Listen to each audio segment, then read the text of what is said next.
Go on the record, please. I'm Charlotte Mitchell, Chair of the Utilities Commission. With me this morning are Commissioners Brown Bland, Duffley, Hughes, McKissick, and Kimmerite.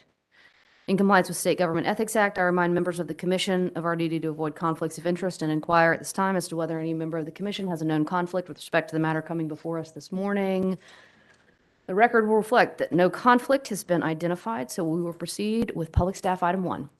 Good morning, Michelle Boswell, Public Staff Accounting.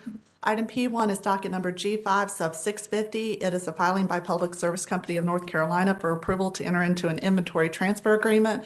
The public staff has reviewed the agreement and recommends approval with the proposed conditions set forth in our proposed order. Move approval. Second. All right, it's been moved and seconded that the item be approved as recommended by the public staff. Ms. Boswell, one question for you before I call for the vote. Does this agreement cover meters? Yes, it does. Okay. Any additional questions or discussion? All right, Commissioner Brown Bland has a question, so let me call on her first, and then we'll hear from you, Commissioner McKissick. Boswell, one of the stated reasons for this item is the supply chain issues and the current conditions. When those conditions change, is it anticipated that the need for this would go away, or is this actually set up to be continuing as long as there's no notice of termination? The company would like it for it to continue as long as there's no notice of termination.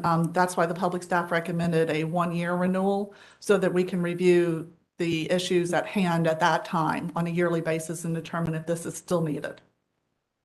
And I take it if it was not needed, the public staff would make some recommendation. Yes, ma'am. All right, thank you.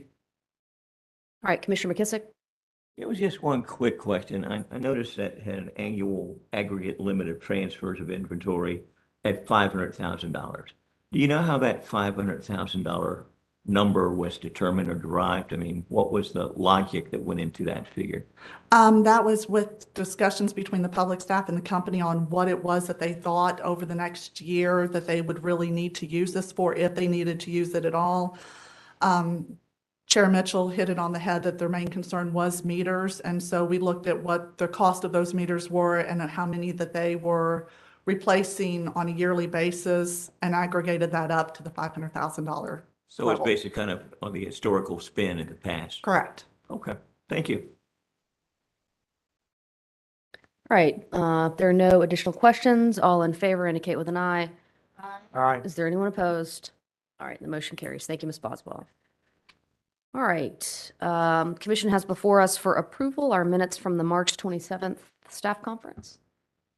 Second. All right, any questions or discussion on the motion or on those minutes? All right, all in favor indicate with an eye. Aye. Is there anyone opposed? All right, our minutes are approved. All right, before we adjourn, any additional business for the commission? All right, hearing none, we will be adjourned. Thank you very much, everybody. Let's go off the record, please.